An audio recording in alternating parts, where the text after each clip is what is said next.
Buenos dias. Welcome to another episode of the Bamboo Season Podcast. I'm your host, Sober Wellness Coach Dorian Wormsley. Now, if you're ready to take back your power, take control, and transform your relationship with alcohol, I have my 6-week Sober Soldiers coaching program coming up. If you want to build a clear mind and a powerful body, this is the program for you. We'll dive into the mindset of the drinking to help you build tools to start your sobriety journey. Enrollment opens on September 20th. So get ready and prepared for that. Mark your calendars. Now, today's guest is the definition of bamboo season. Planting those seeds of growth, doing the actionable steps, trusting that growth is coming. I bring to you not only a real estate mogul, business owner, and also a wife and mother of 2 beautiful little babies, the one and only Makea Macaluso. Thank you for having me on your show, Dorian. I'm excited to be here. Yeah, are you nervous? A little bit. Are you? A little bit. Don't be, it's just me. Don't let the cameras and the microphone do anything to you. You have a great story of everything you've done to get to where you are now. You're a great person that I train. For those who know, I train Makea throughout the week. And so tell us a little bit, Makea, of who you are and what is it you do. So like you said, I'm Makea Macaluso. I've been a realtor here in Las Vegas since 2007. I've owned a Togos sandwich franchise since 2021. We've been investing in real estate for the last 7-8 years here in Las Vegas. We own a growing portfolio of 44 doors, a small office building, and our own personal properties. Like you said, I'm a wife, mother. My children are 3 and 6. And I'm on this fitness journey and everything with you, so excited. Speaking of your kids, it's so cute. I was, because the listeners probably don't know, but I remember I messaged you a few days ago, just checking in, like, hey, you come in this week, what times? And then your kids responded, and they both were on the video, and they were like, hey, I'm Julius, this is my sister. Welcome to our YouTube channel. Yep. And it was so cute. They're so charismatic and lively. Like, I think they should have their YouTube channel soon one day. They in their minds, they already have a YouTube channel. That's why, like you were saying, they are in the video. They were saying subscribe, comment below. I mean, they see me recording videos that I post on social media. Their dad is recording videos, and then they also have their shows that they watch on YouTube. So maybe one day. Now, earlier you mentioned we. So who is it with you on this journey of franchise business owner and your portfolio and all that stuff? My husband, Paul Macaluso. Okay. And how long have you guys been married? We've been married, I think it'll be 5 years in January, but we've been together for 21 years. You just celebrated 21 years, right? Yes, September 9th. Okay, congratulations. A long time. It is. Thank you. And I think the story's cool. How'd you guys meet again? So we met in Pittsburgh, California. I worked at KFC and he worked across the street at Togos. So we would kind of see each other, kind of flirt here and there. And then one day he was gone. I was like, where'd he go? He never said anything to me, but he ended up getting in some trouble. He went away for a while. And I ended up going with my sister over to one of her friends' house and ended up being his house. So that's kind of how we reconnected after a couple months. So 21 years ago, you guys met, in a sense, at Togos, Mm-hmm. and then now you guys own a Togos. Yep. So did you buying the franchise Togos, was that inspired by the idea of, back then, 21 years ago? Yes. So during COVID, everything was shut down. We had a lot of real estate transactions that fell through. A lot of people weren't sure about what was going to happen. So a lot of those deals, like I said, they fell through, and we were just looking at different business opportunities. And my husband told me that he wanted something that it was like minimal work. He didn't want to deal with a bunch of people. He was looking at like vending machines or something. And for me, I've came a long way. I love people. I had to really break out of my shell. So I like talking to people. So then when I seen Togos come up, I'm like, we should open a Togos. And he was like, well, we did the discovery call, flew out there, and everything sounded good. So we started the process and we got that rolling. But it was totally opposite of what he told me that he was looking for in a business. Yeah. So. And how's that journey been for Togos? It's been how many now? 4 years? Oh, 3 years. 3 years. November 3rd will be our 3rd year. Okay. And how's that journey been from the beginning to how's it looking now?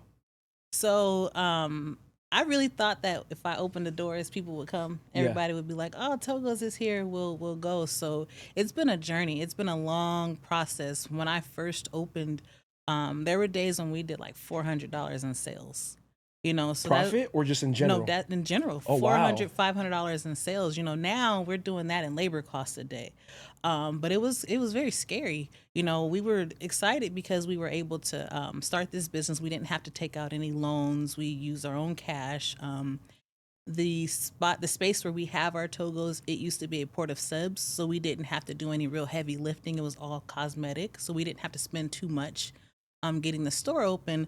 But then once we were open, we were having to put $10,000-$15,000 a month into the business. So that's kind of a scary thing to every month having that money just go. What did you have to put money in for? The lease, pay our employees. Okay. It was very unpredictable. Some days there were $1,500 in sales, $2,000 in sales, and then there was like the $500 a day sales. So you can't just be like, okay, you guys got to go home, because these people have bills too. Yeah. So we did our best to keep everyone employed. And back then I didn't have a plan. Like my husband was telling me, you need to put a plan together. You need to go after catering. You need to do this. You need to do that. I was being stubborn. I was being hard headed. I was like, no, people are going to know Togos. Yeah.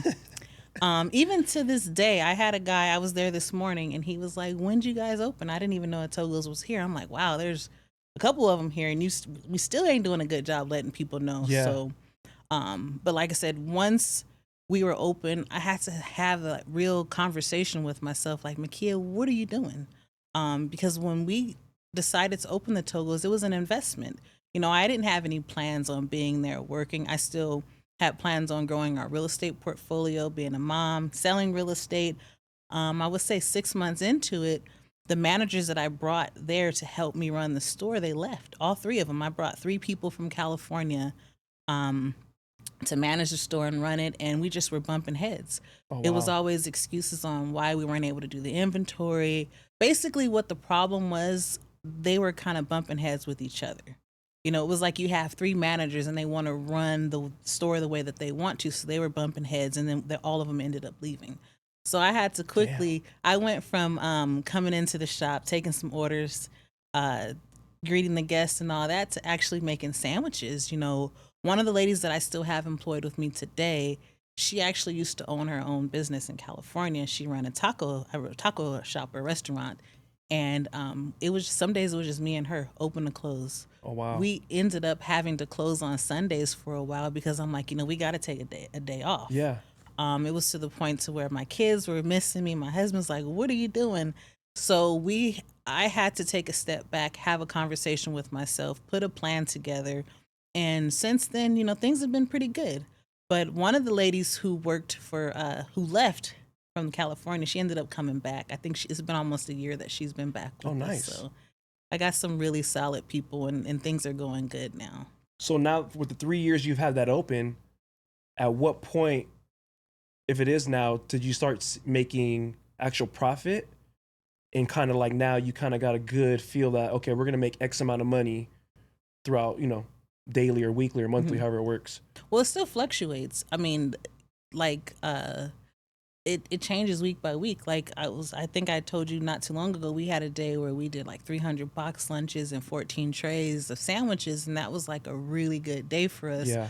But it changes weekly. We started getting to the point where I would say maybe about a year ago, where we started actually seeing some, the bank account grow.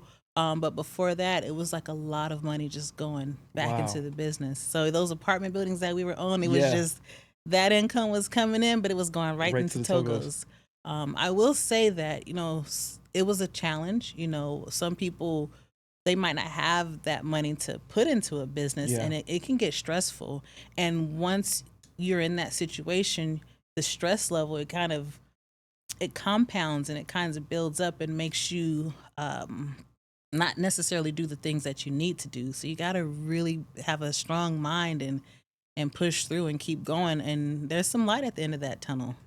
So those 2 years where you and your husband are pretty much, like you said, throwing your money that you're making on your investments into the Togos, what was it that made you think, okay, let's just keep trusting that it's going to eventually flip to where we're going to be making profit and it's going to be the investment we wanted it to be? I would say faith and just maybe being a little bit stubborn, because Okay. my husband's like, we really need to figure out what we're doing because this doesn't make any sense. And it was also having that conversation, like you need to put a plan together and Yeah. follow it.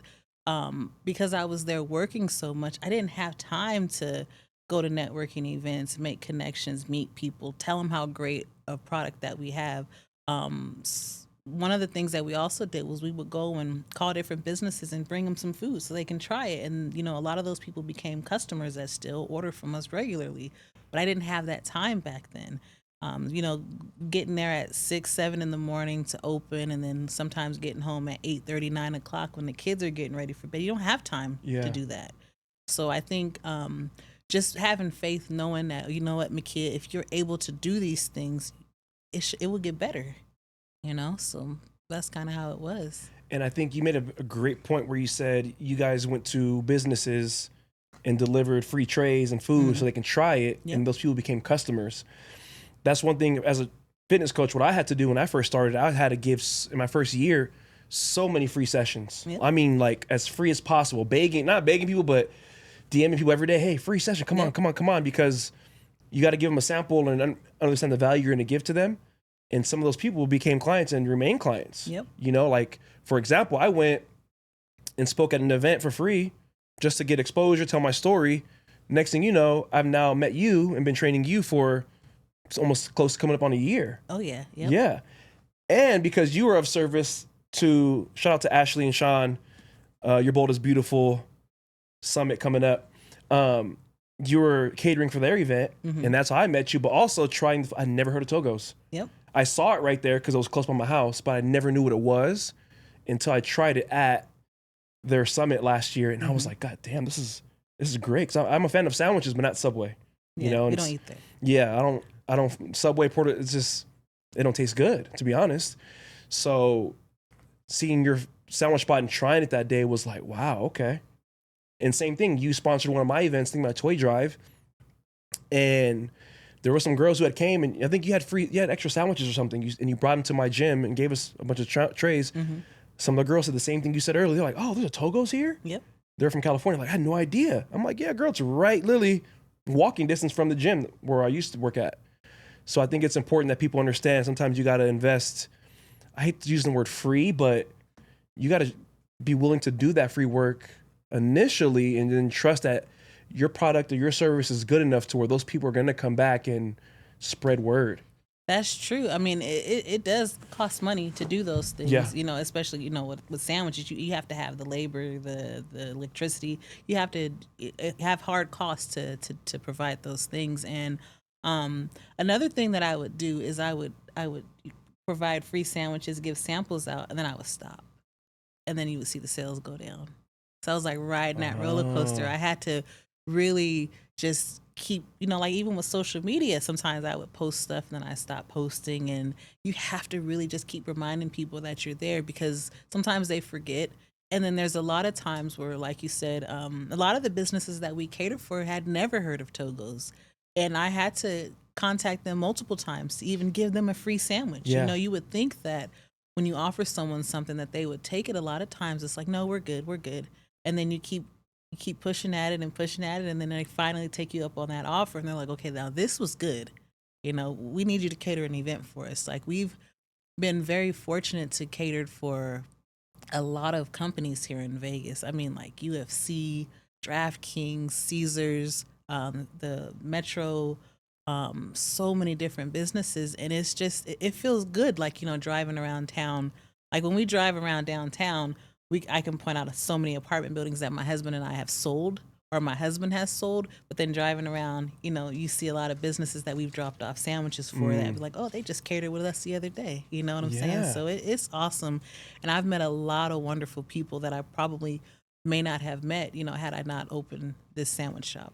And I think it's great what you do, because every time when we train our sessions, you're always catering or help supporting some type of event here in Vegas in the community, especially when it comes to kids. You love the kids.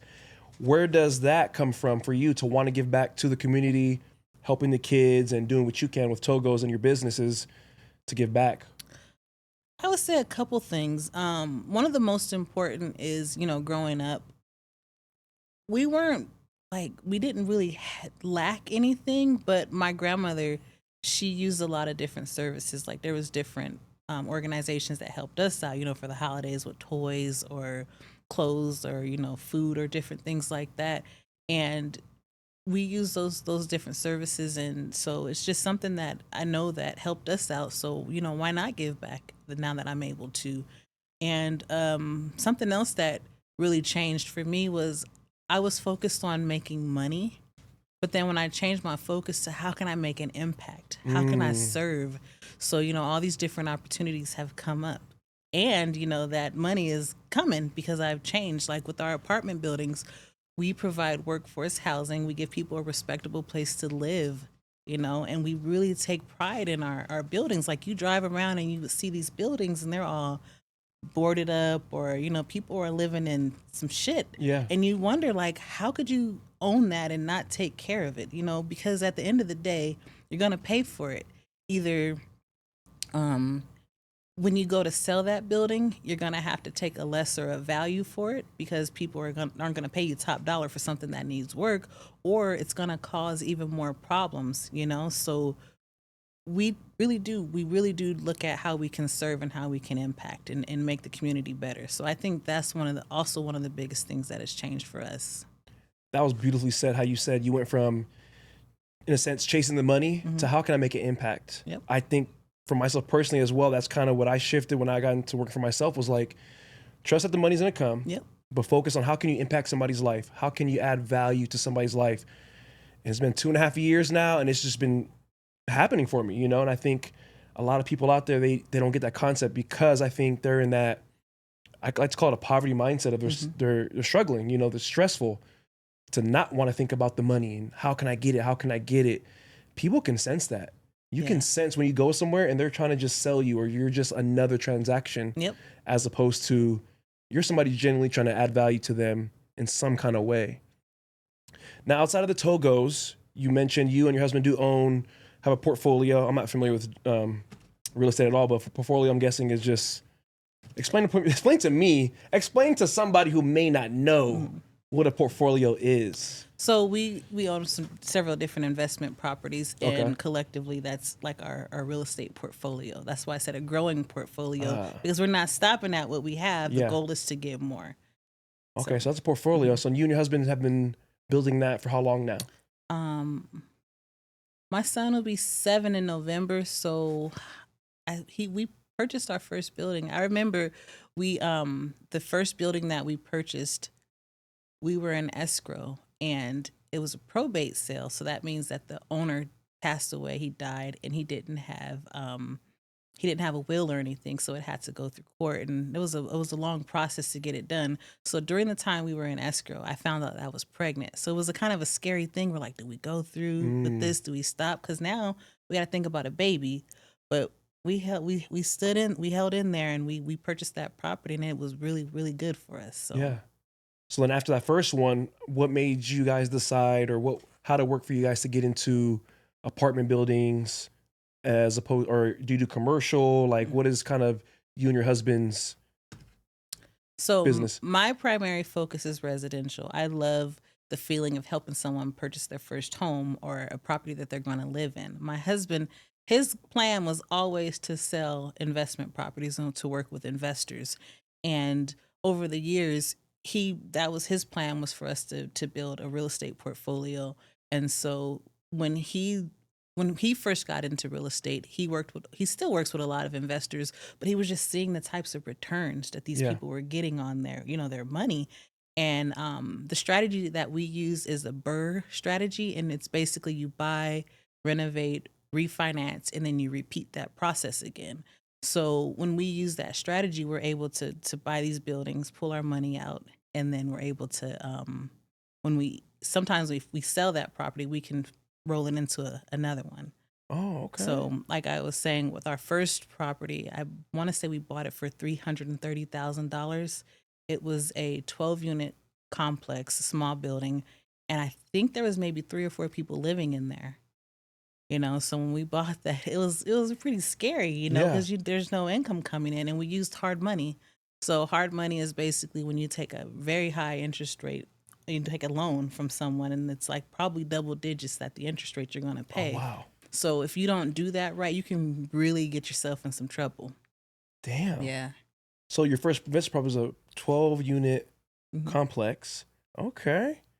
And after you guys purchased that one, what was next in a sense? Like what's also the overall plan for you guys to do? So I'd like to get to um my long-term goal is to manage about 1,000 doors. Right now we have 44, and we've been looking at how we can double that. I would like to double that soon, but the types of properties that we buy, there's not an abundance of them available. Like some people right now, because of the way the market is, we have a lot of people who don't want to sell. I was talking with my husband. Some of the deals that we've been working on took years. Like you have to really contact people multiple times. You have to form a relationship with them. Like the uh the second property that we purchased, I want to say my husband had been trying to work on that deal for years, and we didn't understand it because that was another building that had a lot of vacant units. The property manager, I want to say, was kind of taking advantage of the seller or the owner, and it was just a lot going on. But for whatever reason, he still didn't want to sell. Mm. So we just kept, going at it. When I say we, a lot of it was my husband because, Yeah. like I said, I primarily focus on residential. But in these types of situations, you have to really evaluate like a lot of deals to find that good one. And I Yeah. want to say there's hundreds of deals that we've evaluated and looked at to find the ones that we have. Because most people, they think of, "Oh, I'm going to look on the MLS, or I'm going to look on CoStar or LoopNet or whatever to find deals." And a lot of those deals, once they hit the open market, they want retail, they want market value for them. I want to say every deal that we've purchased for ourselves, we found off market. We like to go and hunt, and dig find the diamonds out there. And our strategy was always, driving for dollars. We drive, look at properties. We'd write down addresses because it looked boarded up. We're like, okay, how can we make some money with Yeah. this? So then we spent a lot of time mailing these people, finding their phone numbers, calling them. That's something else that I did with Togos is because I've been a realtor. I Yeah. know how to get on the phone. It wasn't always like that, but I pick up the phone and call people, and so that's what helped us in both of our businesses. Yeah. And when you first got into real estate, what was that like? Because I remember you told me some stories when we were training of how you would have to mail out Mhm. letters for like years and do the real footwork. Like, can you talk a little bit about that? So when I first got into real estate, I had all the limiting beliefs. I was the self sabotage, you name it. Like I was not confident at all. Like I spent all the time and the money to get my real estate license, but I was scared to answer the phone. I would keep my phone. I would literally keep my phone on do not disturb or on silent, because I was scared someone was going to ask me, "How many homes have you sold?" Mm. And at that time we were renting. We were barely able to pay our own rent, so how could someone trust me to help them buy an investment property or a property for themselves if I'm barely making it? Yeah. So that was a very big struggle for me. And it was so funny. I think I didn't get asked that question, how many homes had I sold, for maybe like 7, 8 years. And I was like, oh, I've sold this many, Oh, wow.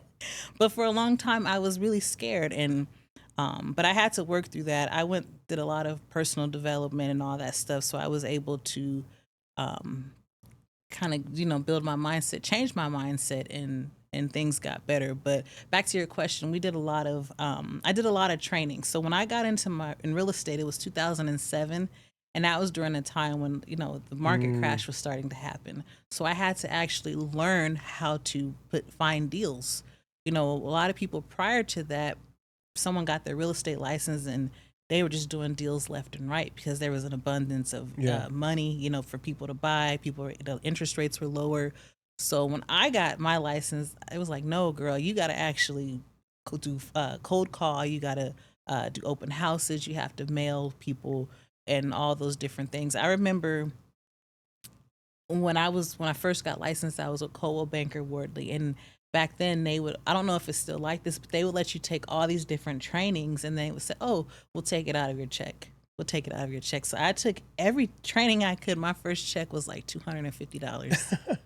Because I owed all that money from taking all those different courses, but it really helped me because, like I said, it taught me how to find deals. And a lot of people I remember who got into real estate, when I got into real estate, they were gone within like 6 months because it's very expensive, but it's limitless on the amount of income that you could make. Interesting. And with the real estate stuff, how long into it were you before you finally like kind of found your stride, your system, to where you felt like, okay, I can do this? Because I'm sure in the beginning you kind of, like you said, you didn't know what you're doing. You kind of were scared. Did you doubt yourself? And then at what point did you kind of like, okay, I got this. I know what to do now? I want to say maybe 3 or 4 years into it. When I was first fresh into real estate, I was still working at group homes, taking care of people with disabilities. I was working with elderly people, changing diapers. Oh, wow. I didn't know that. Yeah, I was still, doing the work, but I kept, and every couple months I had to pay those real estate dues, and we kept finding a way to pay them. But it took a couple years, and it's funny because in California, before we moved out here, my husband was learning to be a loan officer. So then when we moved out here, it was like, you should get your real estate license. So it took me, I think, almost a year. Like they have, I want to say you have to take a certain amount of hours to get your real estate license. I don't remember the exact number of hours before you can take that test. But because I was working like 3 jobs, it took me so long to finally get enough hours to pass my real estate test. And even the first time when I took it, I didn't pass. I think it took me 2 or 3 times to take that test before I was able to pass. And I knew some people who kept taking it and they weren't able to pass, and they were like, this isn't for me. So. Damn. And you said while you're doing your real estate in the early years, you're working 3 jobs. What kind of jobs were you working? You said they're taking care of people. At nighttime, I was delivering a newspaper for the Review Journal. Really? Yep. We were delivering newspapers in the middle of the night. I had a job in the morning where I would take care of elderly people or adults with disabilities. I worked various jobs like that. Oh, wow. Yep. Delivering papers.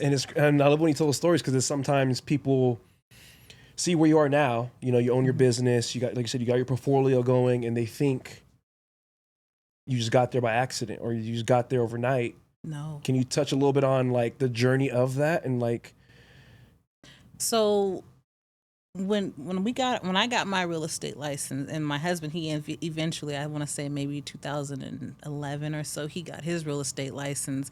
That's something that also helped push me, because we were able to do this together. Like even before he got his real estate license, he was learning like how to market. We were doing all kinds of things to bring in business. But once he got his real estate license, he's like, you know what? Working with these investors, like I'm seeing they're able to really build wealth for themselves.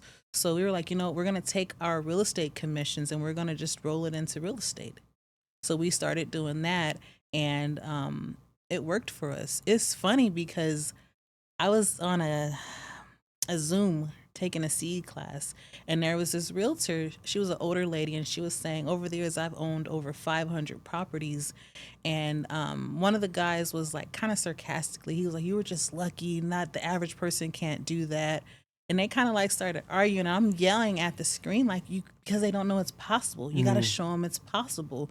And what the lady was saying, a lot of the properties that she purchased, she didn't have to put a whole bunch of money down. She went after owners who had owned properties for years, who were getting older, who may not have wanted to sell the property, because if you sell a property, you're going to get taxed on that income, that money that you make. So some people don't want to necessarily have that happen, so they did seller financing.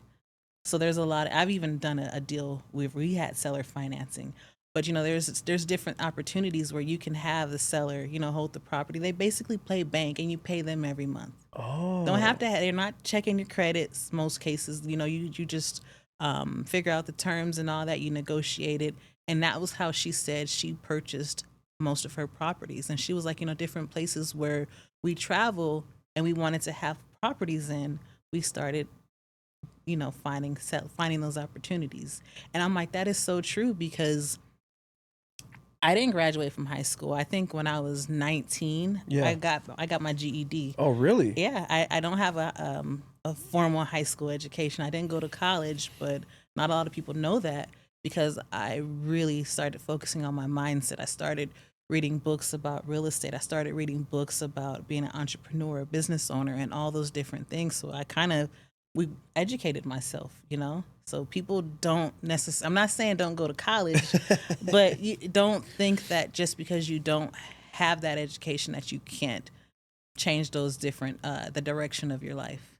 No, I mean, that's a beautiful said, because I mean, every time we have a conversation during our sessions, especially when we first started, because I was getting to know you more and get an understanding of the background and all the things you did, and I'm like, really? Never would have guessed, like you have the businesses, you have the portfolio, but when you would tell me the stories of all the things you had to do to build that stuff up, it took years. Oh, yeah. You know what I mean? And it sounds like there were some ugly moments. Were there ever moments where you and your husband kind of like question, like, is this what we're going to do? Oh, yeah. Yeah, I'll never forget. We showed up to Las Vegas on the Greyhound. So did my family. That's crazy. It's funny. We had a trash bag full with everything that we had. We left. Some things happened. We left California. We left our apartment. We showed up on the Greyhound with a trash bag. Didn't even remember my mom's address. And it was so funny, because that was before Uber. Yeah. And they had like people with cars waiting outside of the Greyhound. Like, I'll give you a ride. And we're like, should we hop in the car with this person? There was a guy. I was like, she live over by here. He knew exactly where my mother lived. Like, when I described to him where she lived, he was like, I think I know where you're talking about. And he took us to her house. I remembered her apartment. We knocked on the window, and she's looking through the blinds, and she's like looking like, no way, because we didn't tell anyone we were coming. Oh, really? So we just showed up on her doorstep. Yep. And like I said, I stayed there for less than a week.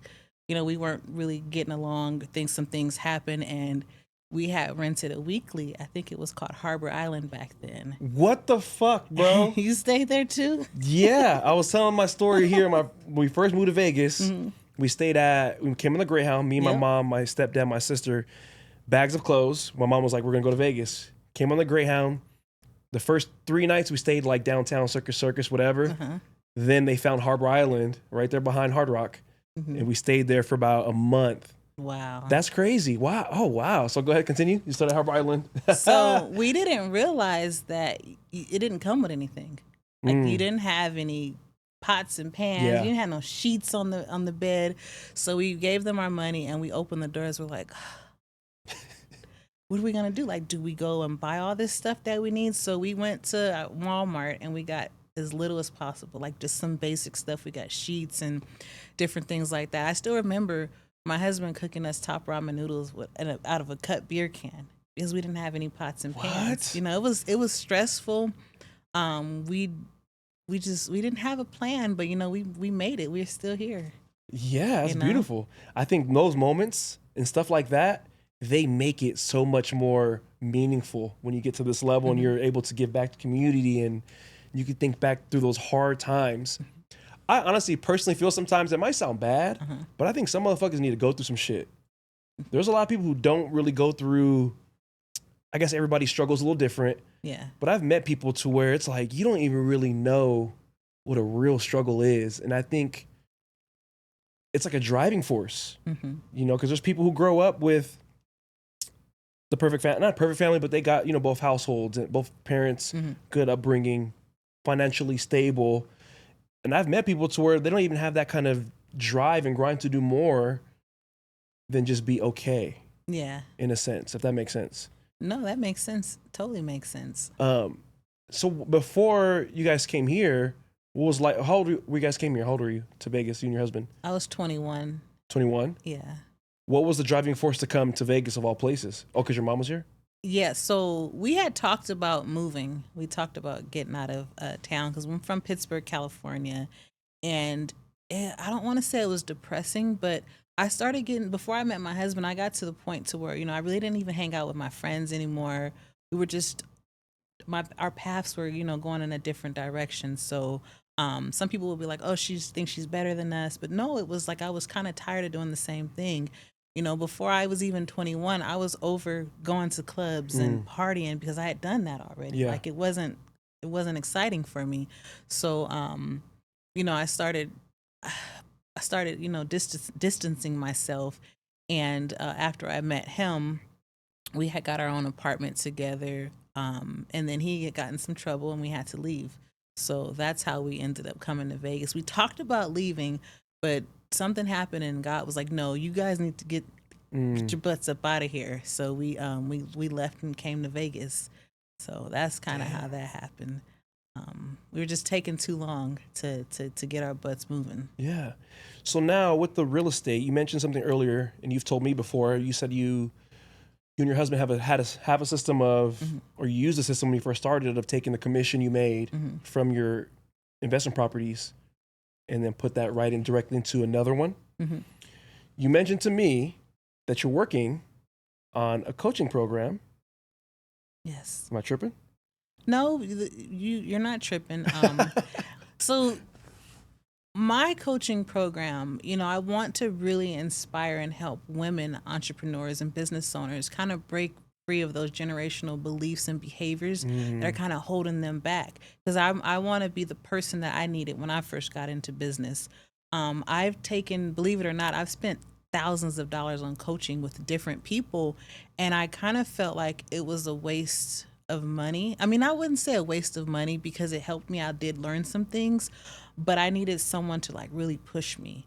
And it was like I was paying every month for my coaching, and it was like, okay, we need to do this, and I wasn't doing it, and they weren't necessarily pushing me like, you know what, Makea, you can do this. You need to do these things. So I want to help people put together a plan. I want to show them what I did to grow my business and to change my mindset, because I think mindset is so important. Like I can give you tons and tons of stories about how shifting my mindset helped me.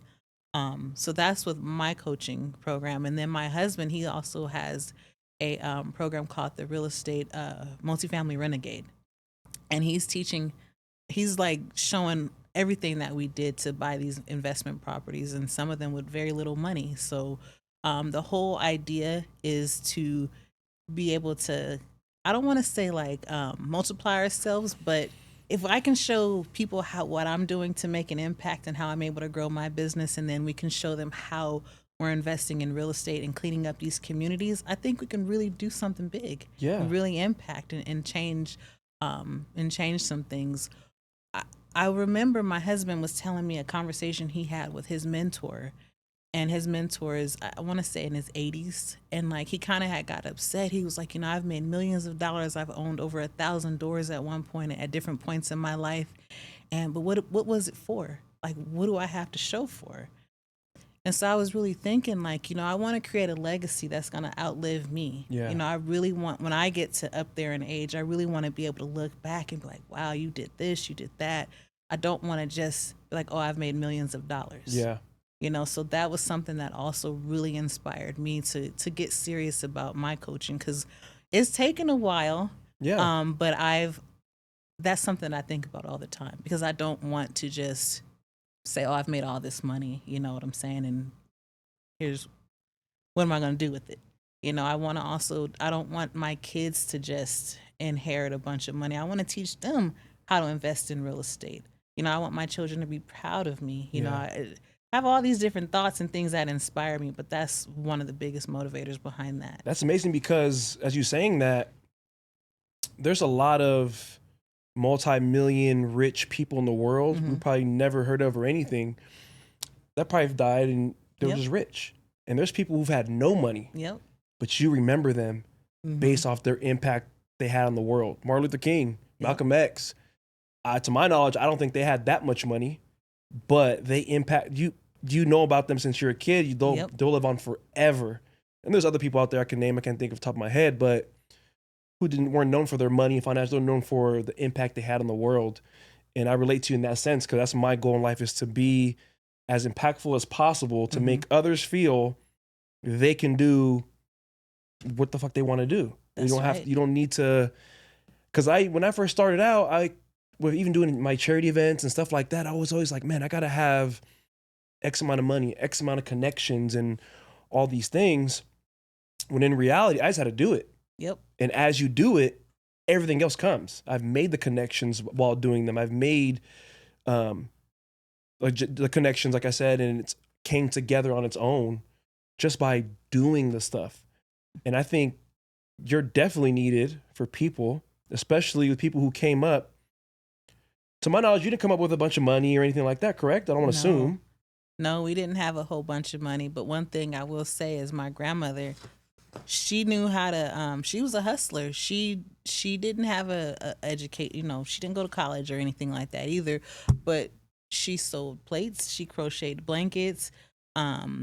She just did all kinds of, she sold Scentsy, she sold Princess House crystals, like all kinds of different things to where we didn't have to really struggle. Like growing up, there were some things that happened that I would say had an impact on some of the beliefs and different things that I went through, but that was a very short period of time in my life, but my childhood was full of love. I was, like I said, my grandmother showed me how to take care of a home, how to be independent and not rely on anyone. So that's something that I am forever grateful for. And then my dad's mom, I didn't meet my dad's mom. I didn't meet my dad until I was 10. But his mother and his stepfather, they had a house, they owned their home, they had good jobs. When I first met them, I thought that I wanted to be a medical biller because I thought she just had all the kinds of money because they would go on vacations, they would take us places, and so I kind of had that in my mind that I wanted to be a medical biller, and I think that lasted for like 10 minutes. I went to school and was like, okay, this isn't working for me. And so you mentioned your grandma raised you. Mm-hmm. Was your mom not around as a childhood, or at what point did your grandma start raising you? So my mom, I want to say when I was 6 months old, my mom got addicted to drugs. She had me at 17. So maybe when I was 3 or 4, they sent us to San Diego thinking that if they got my mom in a different environment that she would help get herself clean. But I would say that really like pushed her because we came back to California and I lived with my grandfather's sister, and I was abused by them. I was there, I don't know, maybe 6 months or so, less than 6 months. How old were you at this point? Kindergarten. It's like 4 or 5 years old? Yep. And they would abuse you? Oh, yeah. Like beat you? Yeah, I remember there was times when these people were just evil. I remember like my aunt would pour like a bunch of salt on my plate and wouldn't give me water, like make me eat the food. I'm sorry. She would it's not funny. Like really it's like what the fuck? No, it's crazy. I remember being told I can't get up and go to the bathroom in the middle of the night. I remember one time I peed on myself. I had to sit outside in the cold because in the wet blankets because I peed on myself. I remember there was times when there was like the other kids would do stuff and they would say it was me. Like I think one of them wrote on the wall with lipstick or something. And I remember I got like this first whooping. I'm like, now that I think about it, I'm like the lipstick wiped off. Like it wasn't that bad. But they were it was just evil people. Yeah. And that same person it's kind of hard because that same one of the people who abused me, she ended up getting custody of her niece and nephew when they were a few months, I think from the hospital. Yeah. And she ended up abusing them, and she ended up killing that little girl from the torture. I think that little girl was 15 years old, and she was like less than 70 pounds, and it was crazy because my dad my mom, this is my mother's cousin, and my dad ended up getting into a relationship with her. So I want to say I was from 12 until I left California. I didn't know where my dad lived because I was old enough, and I'm like, you're not going to put your hands on me no more. So I wasn't allowed at their house. So we would meet at like gas stations or his mother's house or, different things like that. So I didn't know where they lived. And then I remember being out here and I got a call like, your cousin passed away. I'm like, how? And then when they told me, I'm like, wow. And this is the 15-year-old? Mm-hmm.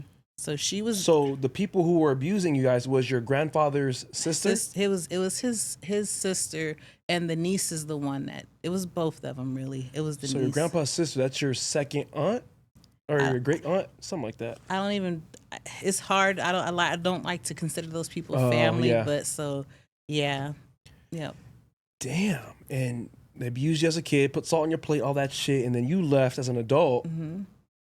And I had to deal with that. When she passed away, it was like, it was crazy because I told my dad, he was like, no, she's just very stern. Like, you guys don't want to be disciplined. And I'm like, well, I just want to be disciplined because I'm not going over there and dealing with that. And I remember my grandma told them, like, you better not put your hands on her. I remember it was in Walmart. She kicked off her shoes and was ready to fight them. Because I remember they had, was telling her, like, if she comes over, she needs to be disciplined like everybody else. And my grandma was like, no, that's not happening. So, and then they tried to come over to the house and have this talk, and it just didn't work out. So I wasn't allowed to go over their house anymore, which was fine with me. Yeah. But like I said, when that little girl, my cousin Jasmine, when she passed away, I was thinking, like, I had all the guilt of, like, how come I couldn't help her? Like, if I would have been able to get people to believe me, my grandmother did, but like them, and even with my dad, he was abused by her. So it was like, craziest things. But yeah, I think she got life in prison. So this is your cousin, your mom's cousin. Mm-hmm. Your dad ended up getting a relationship with her. Yeah, they have a daughter. I think she's 21, 22. They have a daughter. Yeah. She killed a 15-year-old. Mm-hmm. Was she with your dad during that period? Yes. And my dad, because he was abused and stuff, he wasn't there. Like, my dad was really, if you look back at that situation, he was getting high. I think he was doing meth. They both were. So the story was, she thought the little girl was doing things to them. So she was like, whatever. You know what I'm saying? Yeah. So but that's how that went. And but like, my dad, he was gone. I think he had been gone he would run off and go get high and do whatever he did. So he wasn't there at the time. So he didn't get in any trouble because he was abused himself by her. What the fuck? Crazy. Like I said, it was a very short period of time that these different things happened. And I just wish that, if I could have been able to save her, like, I had no way of knowing all those things were going on. They didn't even allow other people in their house. Like, so it was no way. And though I would say the foster system let them down because she had foster care. They weren't checking on them while they weren't in school. The case managers weren't going and checking on these kids. So it's just the system, they failed them. How long were you staying with them?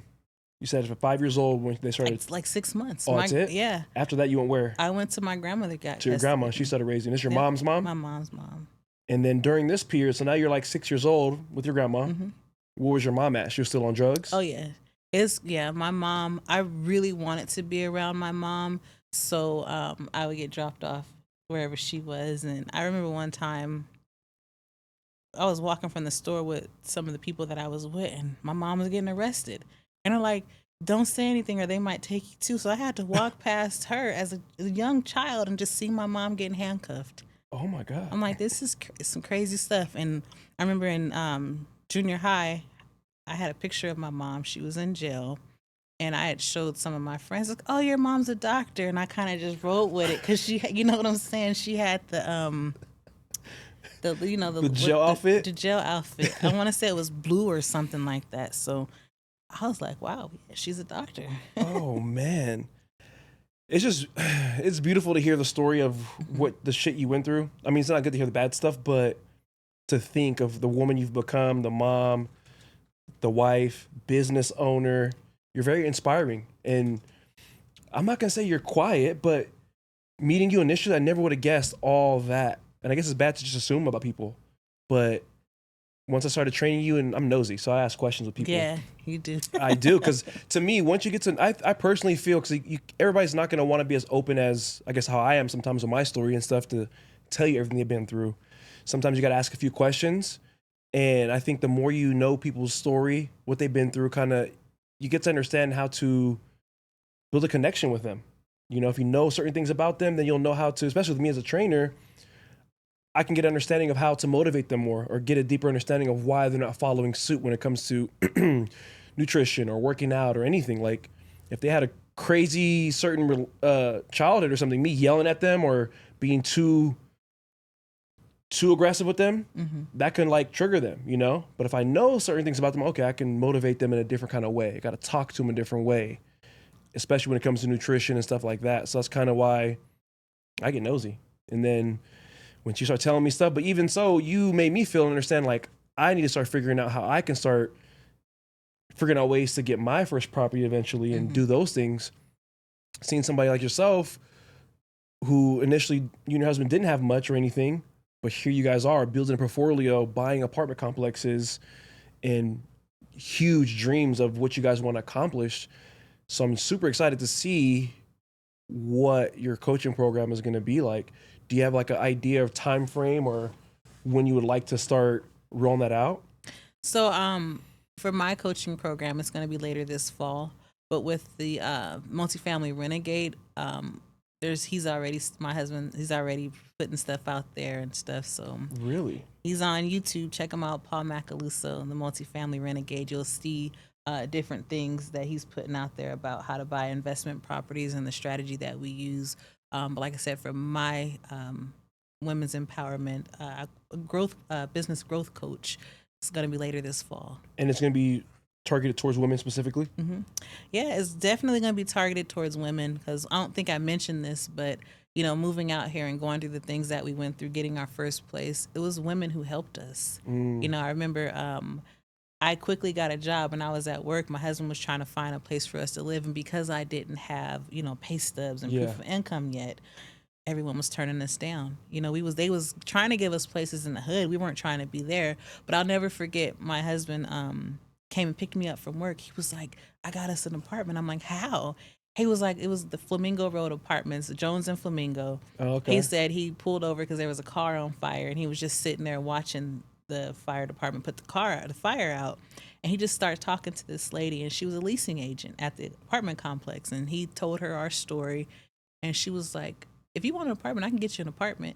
And he gave her the money, and he got the keys. He got us an apartment. That woman took a chance on us. Damn. You know, and then some furniture place out here, the lady gave him, like, you know how you go and you buy the like $1,000, you get the whole house furnished, like some package, whatever the amount was that she wanted. He didn't have enough to give her, and she was like, I'll work with you. So he got us the living room set, the kitchen set, the bedroom set, a futon for the second bedroom. Like, women really helped us out, you know. And even on my journey, I would say there's been a lot of women who really, really pushed me and believed in me. So that's why I really want to for me personally, I want to help women. No, you definitely should. And shout out to your husband. You've told me a lot of stories. This man does it. For you to be at work and him to come and be like, hey, look, I got us a spot, I got us furniture. Yep. He has a real grind to him. I love it. Oh yeah, he does. It's a beautiful thing, you know. Being with someone that many years is hard. It's a lot of work, but ultimately we share the same vision, you know. So I think that's something that keeps us together, and we inspire each other. You know, there's been times when I come home and I'd be like, you know, my limiting beliefs kick in, and I'm telling him all these things, and he's like, look, Makea, you've done this, you do this, you do that, and I'm like, wow. He's like, you know, you inspired me. And I'm looking at him like, you've sold all these different things. You've done this. He's like, but, you know, you're giving back to the kids. You're doing all these different things. So I'm like, that is true. And I've noticed that one thing about some of the business owners and other realtors and people who've been in business a while, I'm noticing they're starting to want to do more work with children and giving back. Like, I went to dinner with my husband, with this guy and his wife, and they're, I would say, one of the top 3 biggest landowners in downtown Las Vegas. Oh, and we were at dinner, and he was like, you know what, I want to start doing some of those things. So include me. It's something different about writing a check versus actually being there with the kids. Yeah. I was like, well, I don't have a big checkbook I don't do that.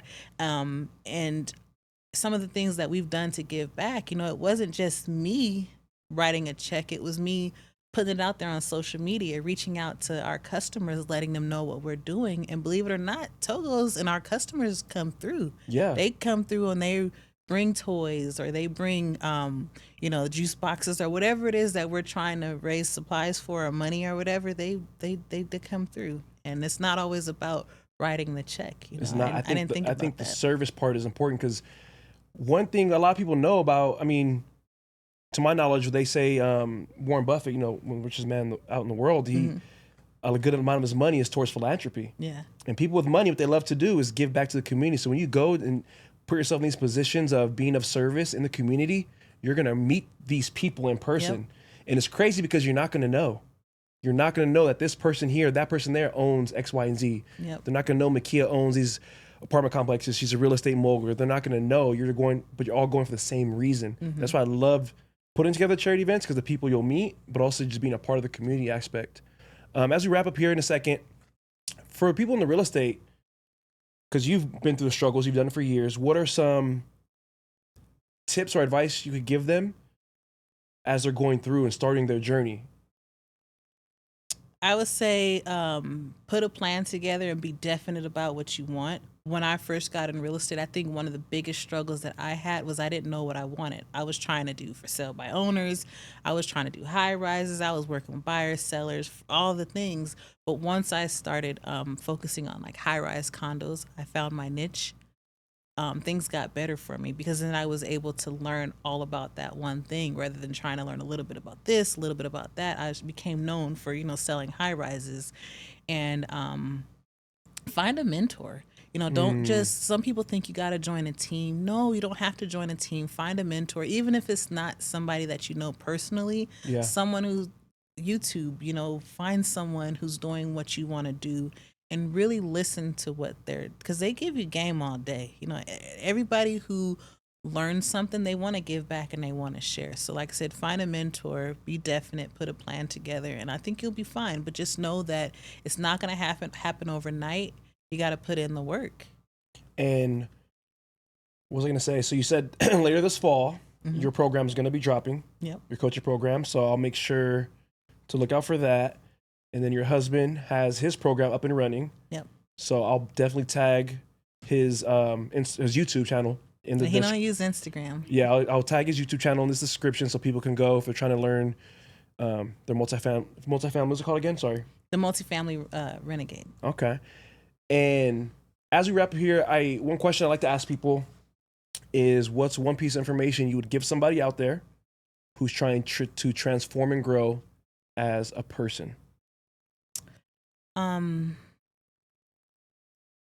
I would say focus on personal development and growth, like your mindset, because that's something like once you start, there's so much information that you're being bombarded with every day. So if you're watching TV and the news and you're listening to songs and all that stuff, is putting negative stuff into your mind.